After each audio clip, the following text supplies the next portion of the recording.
Hello. So, it's retreat day 3. And, yeah. Phenomenal day. Really. Learned so much today. Just the retreats are the best. I fucking love retreats. It's, the clarity, wow. It's like the dust starts to settle. The dust of all the crap that's been filling your head, of people telling you to do this, do that, of various stimuli, and then it starts to settle, and you begin to be able to peer beneath the surface to just look at things as they really are. And today I made the wise decision of taking a little bit more time for myself than the schedule suggested. So instead of doing a walk with the other guys and doing yoga with the other guys, I did similar things by myself. I prefer doing this stuff alone. For one of the sits, I left and did it alone. I also did 2 extra sits, and I'm about to do a third. So, I don't know, that'll probably be about close to 7 hours meditating today. So what have I learned? Brace yourself, this could be a long one. First is, most importantly, is the primacy of the state of non-doing, rather than techniques of faking it. My teacher of Alexander Technique, Anthony Kingsley, is so sort of adamant on this point. He's really sort of weirdly unwavering and persistent that doing any kind of mental trick to sort out your posture or improve yourself in any way, or achieve some kind of state, is a load of codswallop even. That all it needs to is you kind of going like and feeling it out, which is just another manifestation of everything else we do in our lives.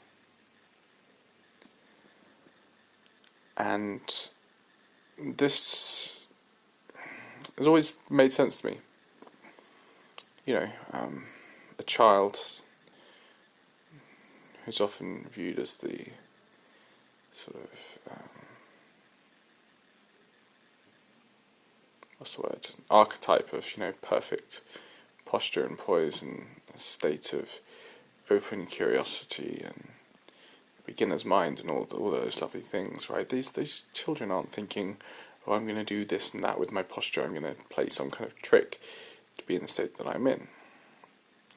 This is the state that happens naturally, the state that is before any kind of tricks to put yourself into that state, before any mental gymnastics, any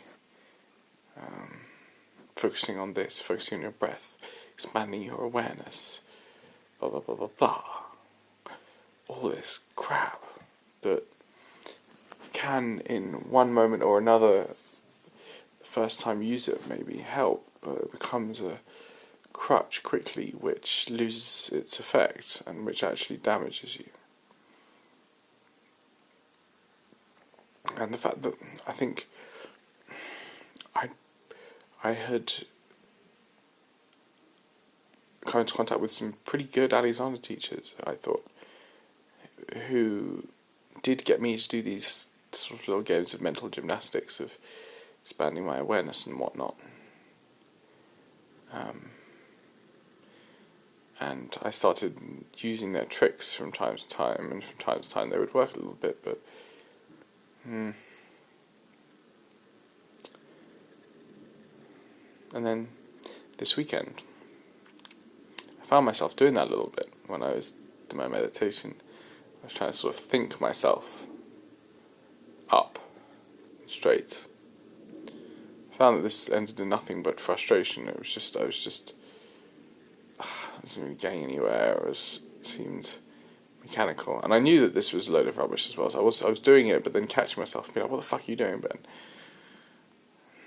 And then today in the afternoon, I just sat and boom.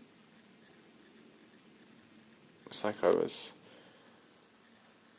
glued to the ceiling without having to do anything. And so I rested for the last 3 hours. 3 hours of sitting, and it was just beautiful. It really was beautiful. I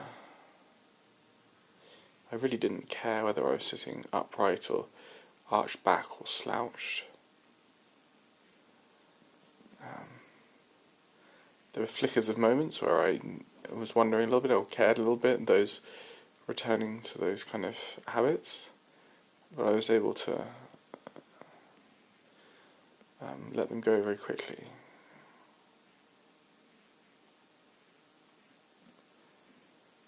And it was like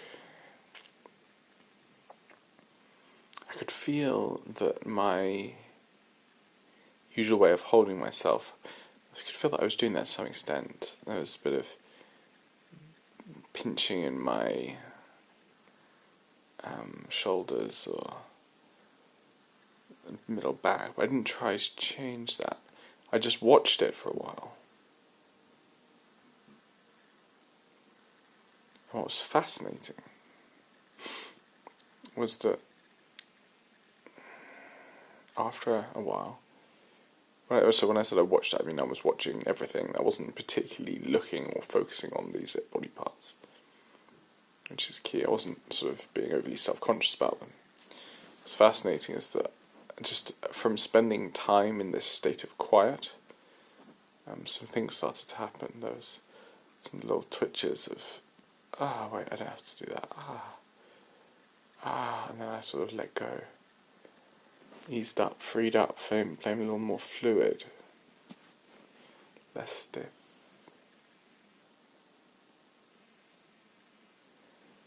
There's a sort of, there's a little orgasm in my muscles, as if like, it's like they've just been tensed for so long and now they're just let go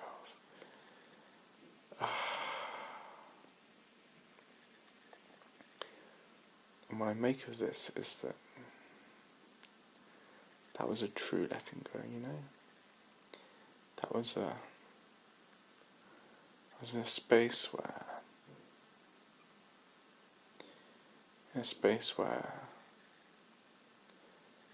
I was sort of looking at myself, but with love and without trying to change anything, without saying to my tensions or whatever, habits, you're bad, I want you to go, stop. Instead of trying to fix them, I just allowed them to fix themselves. And that, as one teacher Anthony says, it comes from that fixing is the deepest form of healing, and it really feels like it is so when it happens all of its own accord. It's so interesting, so exquisite, delicious, divine, and it's something which happens when it isn't forced from the outside.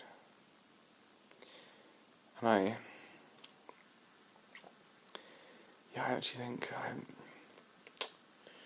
someone recently played with my back and got me to stop slouching, stop arching so much. And it felt good at the time, but I've felt myself try to replicate it and try to get that feeling, and it's developed a sort of self-consciousness in me, because they tried to fix me, and now I want to try to replicate that fixing, as if I'm not originally perfect. Whereas this state, as a way of healing, this state of balance, a state which doesn't want to change anything, that is the ultimate form of healing. And it's a state which can be brought about more or less consistently through more consistently through non-doing.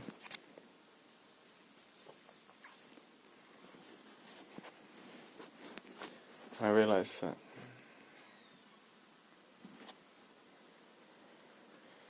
I've fallen back into the trap recently of I've been in the trap forever, of whenever I have a free moment, spending it doing some kind of, I don't know, dancing or qigong or massage balling or whatever.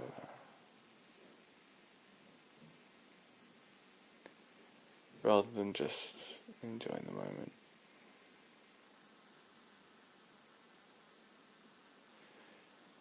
Just now, the first time in this retreat, and I had a little break, and I was like, oh, I'll just sit outside, watch the clouds go by.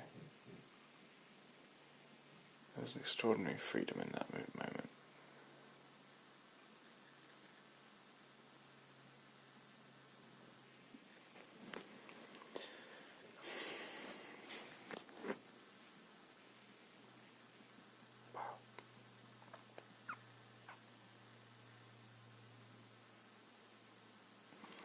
Yeah, the momentum is building of this. It's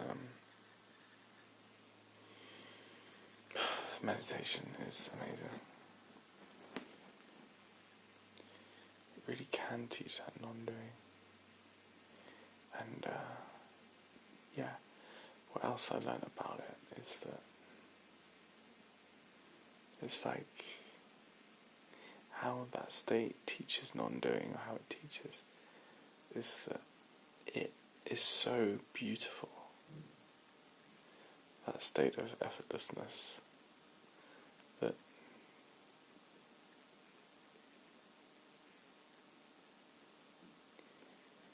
you just are motivated to retain it. Your default state is good enough. So it's like you notice these flickers of, should I do this, should I do that, temptations, and you're like, I don't need that. It's all good.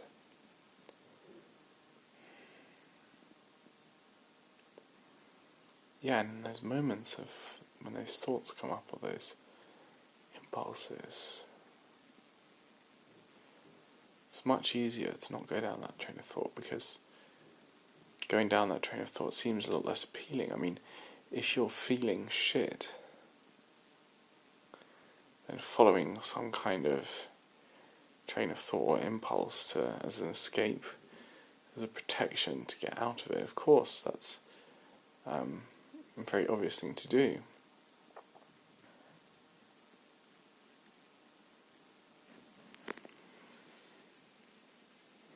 So really,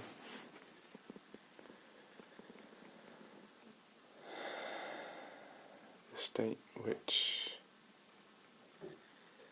wants to maintain itself is key. This is the highest form for me of Alexander teaching, and I completely agree with Anthony Kingsley on this point.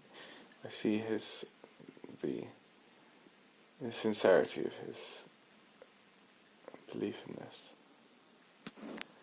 belief that Alexander technique has such infinite potential, and that potential is through stillness, through the quiet state.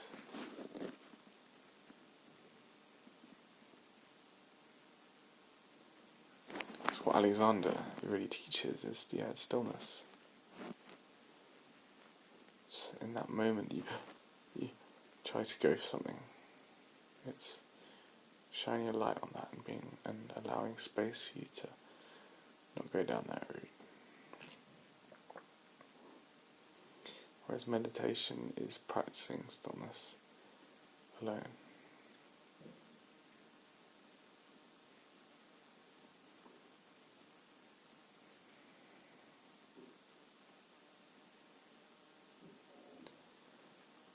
Yeah, stillness.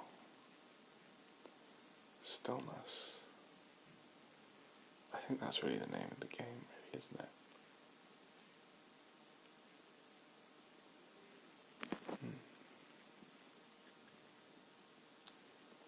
This is what I'm about, yeah. This is what it comes down to.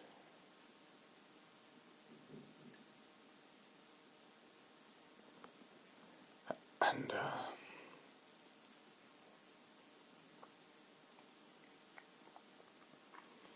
I mean, I can really only see myself taking this further.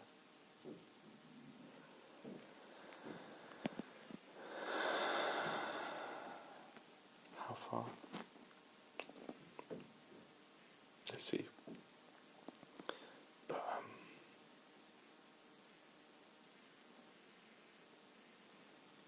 yeah, I wouldn't be surprised if I went really far.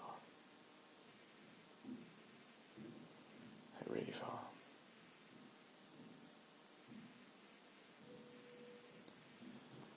Like, if you had asked me where I see myself in 5 years, man,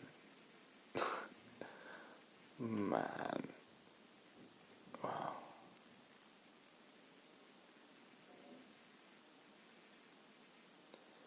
I suppose that would be after I finished my Alexander training.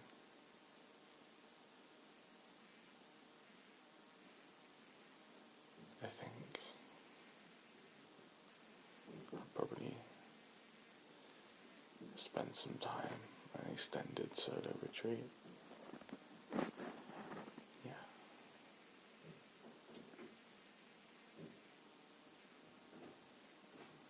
If I could really, this is what it's about. The heart of it is this state of stillness. This stillness that is the heart of Buddhism, really. The heart of it. Or not just Buddhism, but just, it all. It's where all learning, where all decision making comes from.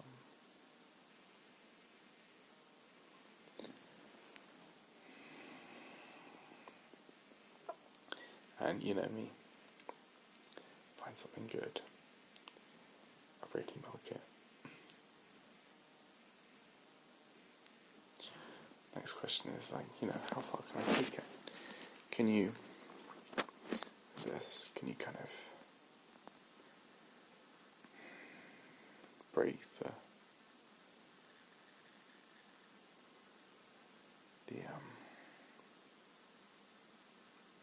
up-down craziness,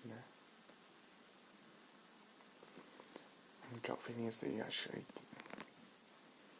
although in life we perceive things relatively, I do think that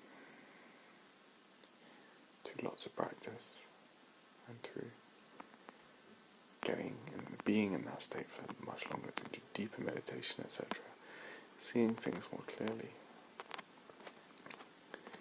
state influences more and more and more of your life. I don't want to be arrogant little shit, but I just know that I've got that in me to take it really far, to really make a difference. Yeah, I have that drive, the single-mindedness, the willingness to put things aside, I think, and sort of, actually, see the futility of also the word, transitoriness of everyday mundane life. Yeah, unsatisfactoriness, the unfulfillingness, you know.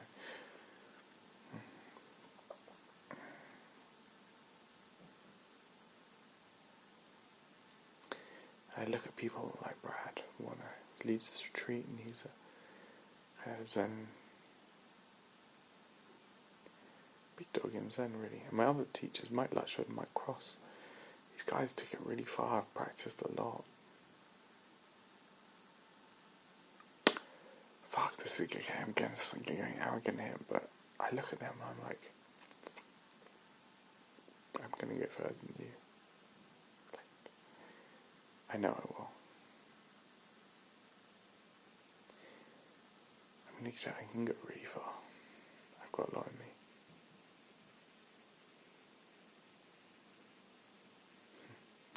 Good night.